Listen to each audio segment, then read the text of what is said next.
The sound of the engine sputtering to a halt sent a jolt through Claire's chest. The car lurched to a stop on the desolate stretch of country road, and for a moment, all that could be heard was the soft hum of the engine winding down and the distant call of birds. The sun was low in the sky, casting long shadows across the empty road. Claire sighed, gripping the steering wheel, frustration flooding her senses. She had been driving for hours, stuck in the endless open fields and narrow roads of the countryside. The city life seemed like a distant memory now, but what was supposed to be a quiet retreat had turned into a nightmare. The last thing she needed was to be stuck on a road that looked as though it had been abandoned for decades, with no cell service and no sign of civilization for miles. Her car had just given up on her, refusing to start no matter how many times she turned the key. Claire opened the door, the heat from the car hitting her as she stepped out. She looked around, her heart pounding.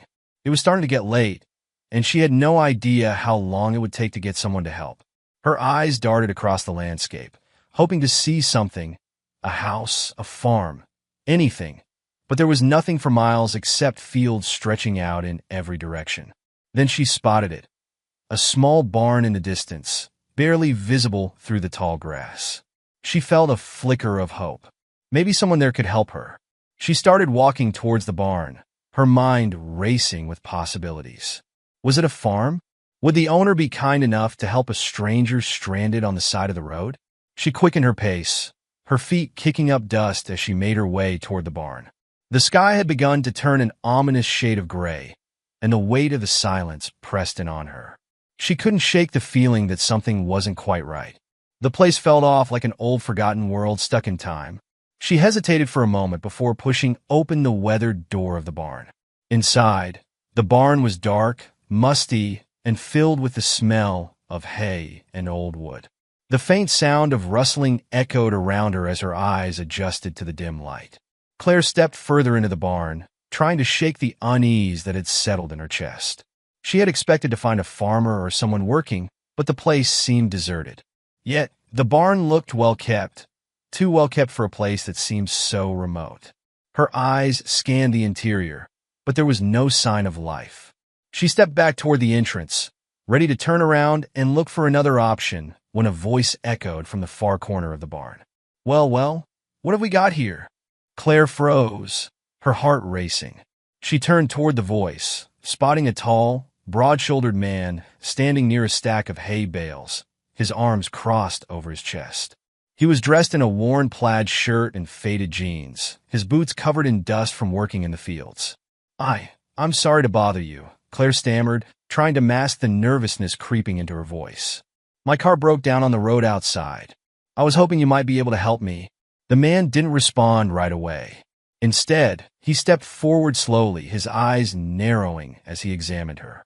There was something about his gaze that made her feel uneasy. It wasn't exactly hostile, but it wasn't friendly either. "You've got guts, walking into a stranger's barn like this," he said, his voice low and gravelly. "Most people wouldn't come this far." I didn't have much of a choice," Claire said, her voice shaking slightly. "I'm just looking for help.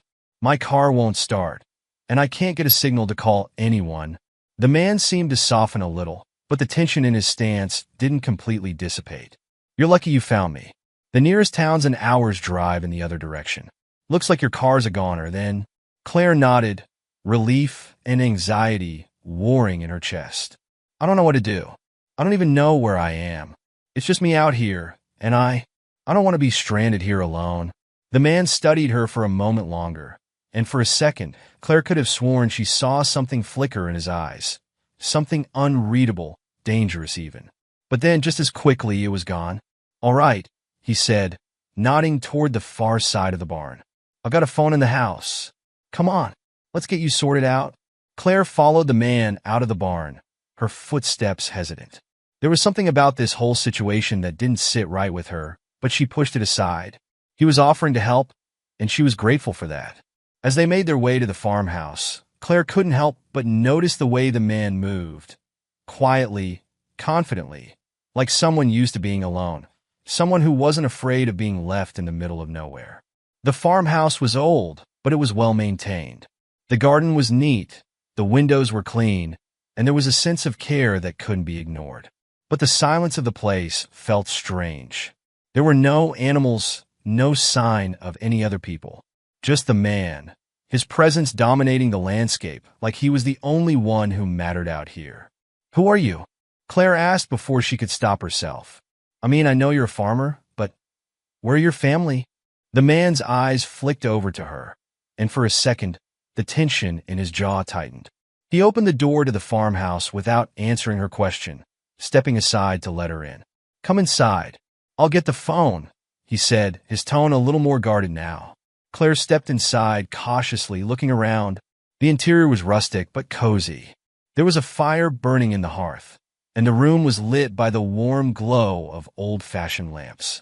It looked like the kind of home that had been built with years of hard work, a place that had seen its fair share of history. As the man turned toward the kitchen, Claire's eyes lingered on a large framed photo hanging on the wall. It showed a woman and two children, smiling, happy together. The family portrait looked old, but there was a sharp sadness in the eyes of the people in the photo. Claire didn't know why, but it sent a chill down her spine. The man returned with the phone, but as he handed it to her, he hesitated. "There's something I should tell you," he said, his voice quieter than before. "You're not the first person to end up here." Claire raised an eyebrow. "What do you mean?" The man looked at her, his face suddenly stern. "People come out here looking for help, but not everyone leaves. Some of them don't make it." A knot twisted in Claire's stomach. What was he saying? Before she could respond, the man's expression softened, and he handed her the phone. "Just a joke," he said, his tone light now. "Don't take it seriously. Go ahead and make your call. I'll be right here." Claire tried to call for help, but the phone screen flickered. Her stomach churned. Something was wrong. She looked at the man, who was now standing a few feet away, watching her with a quiet intensity. "Something's wrong," she muttered, frustration rising. "I can't get a signal." The man smiled, a slow, deliberate smile that didn't reach his eyes. "It's an old phone," he said. "Not much service out here." Claire's nerves were on edge, but she didn't want to jump to conclusions. Still, the feeling that something was very wrong began to grow. She couldn't shake the chill running down her spine. The unease she'd felt the moment she entered the barn was back, but now it was more palpable, more dangerous. Suddenly, Claire's eyes fell on a small, dusty journal on the counter beside her. It looked old, worn, and out of place. Without thinking, she reached for it. When she opened the first page, she froze. The entries were dated years ago. They described a man, someone who had helped stranded travelers, someone who had taken them in, made them comfortable, and then, without fail, they were never heard from again. The last entry was chilling. "Another one is here, just like the others. They'll never leave." Claire's blood ran cold. She looked up at the man, who was still standing there, watching her closely. "Who are you?" she asked, her voice shaking. The man didn't answer right away. Instead, his smile deepened. "You don't know, do you?" A chill ran through Claire as she backed away, the journal still in her hands. The pieces were starting to fall into place, but it was too late. The door slammed shut behind her. Claire's mind raced as she stared at the man. No, the monster, who had been hiding behind the facade of kindness. Her hands trembled as she clutched the journal in her grasp. The words, so innocently written at first, now felt like a death sentence. "Another one is here, just like the others. They'll never leave." Her breath caught in her throat as the realization hit her hard. The man took a step forward, his smile never fading. "You should have listened when I told you to go inside," he said softly, almost as if talking to a child who had misbehaved. "But it's too late now. You've seen too much." Claire's heart pounded in her chest. Her instinct screamed at her to run, to get out of there, but her feet were frozen to the floor. The door slammed shut behind her, the sound echoing through the quiet farmhouse. The silence that followed was suffocating. Her gaze darted around the room, searching for any means of escape, but the windows were sealed tight, and the only way out was through the man blocking her path. "Why are you doing this?" Claire whispered, her voice barely audible. "Why?" The man's expression softened just a fraction, as if he was considering her question, but then his smile returned, cold, unfeeling. "It's not about what I want. It's about what has to be done." There are rules, you see. And once you've come this far, you're a part of this place now. It's just how it works. Claire's stomach twisted in fear. The journal's words, "They'll never leave," haunted her. She wasn't going to be the next one to disappear. She couldn't let herself become just another forgotten soul in this forsaken place. But how could she fight against a man who seemed to have control over everything here? How could she escape when every path led to him? You're insane. Claire spat, her fear boiling into anger. You think you could just trap people here? I won't let you. The man's gaze sharpened, and his smile twisted into something darker. You don't have a choice. The only way out is death, or becoming one of us. The words hit Claire like a punch to the gut. Becoming one of us. She knew then that the man wasn't just talking about letting her go. He was talking about turning her into something else. Something twisted, something wrong. She had seen the way he looked at her, the way he had studied her when she first entered his barn. It wasn't just curiosity. He had been sizing her up, deciding her fate. Claire felt her throat tighten. I won't be like the others. I won't stay here with you. Without thinking, she hurled the journal at him, the weight of her fear and fury making her act on pure instinct. But the man simply stepped back, his expression unchanged as the journal flew past him. He wasn't fazed by her outburst. He had long since stopped seeing people like Claire as anything more than pawns in a twisted game. Why fight it, Claire? He said softly, stepping closer to her. You've seen how it goes. You're going to stay here. You'll live here for as long as you can stand it. And when you break, I'll turn you. It's inevitable. Everyone does.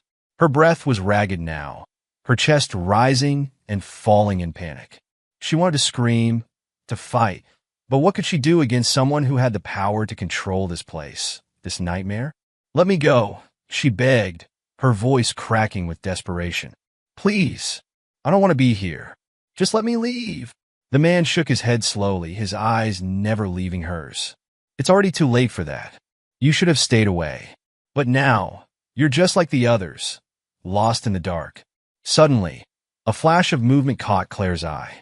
She whipped her head toward the window, her heart leaping in her chest. A car. For the briefest moment, she saw headlights in the distance, just a glimmer of hope, a lifeline. Someone else was out there. Someone else who could help her. Claire's heart skipped a beat. She couldn't wait another moment. She had to act, and she had to act fast. Without another word, Claire bolted toward the back door. She knew it was risky, but she had to try. She had seen the man's twisted obsession, and she wasn't about to let him make her another casualty in his cruel game. She yanked at the door, her hands shaking as she tried to push it open. It was stuck. No, no, no. She pulled harder, using every ounce of strength left in her. She wasn't going to let him take her without a fight. The door creaked open just enough for her to squeeze through, and she pushed her way out into the night air, gasping for breath. Her legs were shaky, but the sight of the headlights, so close now, gave her the energy to run. She sprinted toward the car, hearing footsteps behind her, loud, fast. The man was coming after her. Help! Help! Claire screamed, her voice raw with fear and desperation. The car was just a few feet away now. The headlights illuminated the gravel road, and she saw the driver, just a shadow in the driver's seat. The man behind her laughed a low, mocking sound. It's too late, Claire. They won't help you. But Claire didn't stop. She was almost there. The car door opened, and Claire hurled herself inside, slamming it shut just as the man reached her. Drive! She screamed at the driver. The man's face twisted with rage as he pounded on the window.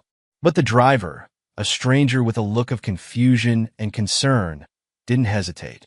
He slammed his foot on the gas, and they sped off, leaving the farmhouse and the man behind. Claire collapsed back in the seat, her chest heaving with exhaustion. She looked back, half expecting to see the man chasing them. But there was nothing but the empty road stretching out behind them. I don't know who you are, the driver said, glancing over at her with a look of disbelief. But you were running from something serious. Are you all right? Claire looked out the window, her mind racing. She didn't know how to explain what had just happened, what she had just escaped. The fear, the terror, the darkness that had been closing in on her. It was all still fresh in her mind. But for the first time in hours, she felt safe. She was free. I don't know, she whispered, her voice shaky. But I don't think I'll ever be the same. The car sped down the road, leaving the farmhouse behind. Claire's breathing began to slow, and her body, still trembling, started to relax. She glanced over at the driver, who was looking at her with a mixture of concern and curiosity. "What happened back there?" he asked. "Who was that guy?" Claire swallowed hard, trying to collect herself. "I don't know his name," she said, her voice shaky. "But he's been trapping people out there. He's not just some ordinary farmer. He's something else. He's been taking people in, and they never leave. He tried to do the same to me. I think I was just another victim." The driver looked at her in disbelief, his eyes widening. "That's crazy. You're lucky you got away. People don't come back from those kinds of places. Not without something changing them." "I don't know what he wanted," Claire said, her voice barely above a whisper. "But I'm not going back there. Not ever. Not if it means becoming like the others. I won't let him do that to me." The car continued down the road, Claire's mind still spinning with everything that had happened. It felt like a nightmare, one she had barely escaped. But as she looked at the man in the driver's seat, she realized something. She had survived, and no matter what came next, she would never let herself become another lost soul in that forsaken place.